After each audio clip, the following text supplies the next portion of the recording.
Good morning, it's November 8th, and this is To My Liberal Friends. And if you like the podcast, hit the subscribe button on YouTube.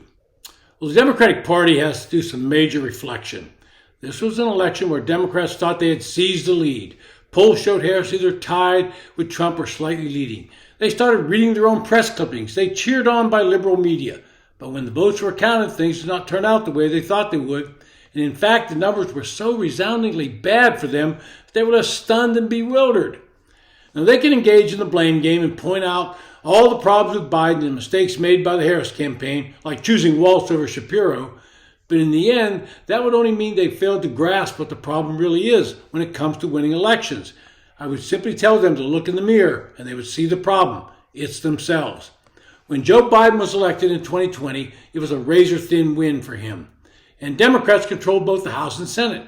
Democrats reacted like this was a massive mandate from the people and support for their progressive agenda.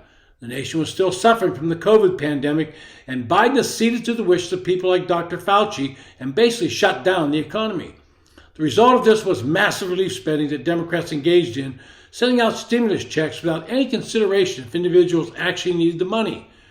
The result of that was runaway inflation that peaked at 9.1% and drove the cost of everything sky high. Well, Democrats never understood the pain the public was experiencing. They were too interested in pushing progressive ideas like diversity, equity, and inclusion. They defended males who transition to female being able to compete against biological women. As an aside, how many women who transition to become men try to compete against men? The answer is near zero, and we know why. They pushed for climate control without regard to what it cost the public. They tried to mandate electric vehicles, even when it did not work for most people, and absent a federal tax credit, were way outside the budget for the average American. Now they have to face the facts of what transpired last Tuesday. Trump made gains among blacks, particularly among black males, which would be devastating to future Democratic electoral hopes if it's sustained.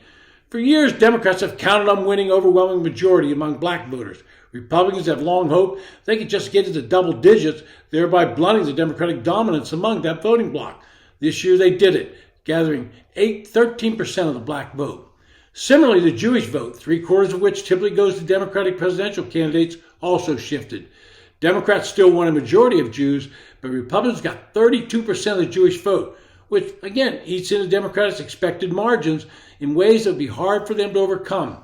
A more worrisome sign for Democrats may be in the New York Jewish vote, where 46% of Jews in America's largest Jewish population voted for Trump, potentially signaling where the community will be going electorally in the future.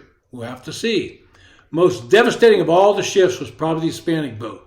For years, Democrats have counted on this demographic as part of their coalition, even as their policy has not always appealed to the conservative, Catholic, pro-law and order Hispanics. Trump won 45% of the vote, suggesting that Hispanics may, like Irish and Italian Americans before them, be moving away from voting as a distinct coalition. They're going to speak their minds individually. Republicans made these gains among Hispanics despite constant allegations that Trump was a racist. Democrats felt that Trump would fail with Hispanic voters over the immigration issue. That did not happen, as border towns heavily Hispanic voted for Trump. They were feeling the brunt of this massive illegal immigration and the cost of being forced on them and their local government and services. Many of these immigrants would be competing for them in the job market because they'd be willing to work under the table for less. Looking at some of the facts, Trump won Latino men by 10 points compared with a 23-point win for Biden. With Latino women, Biden had a plus 39, but Harris could only get a plus 24.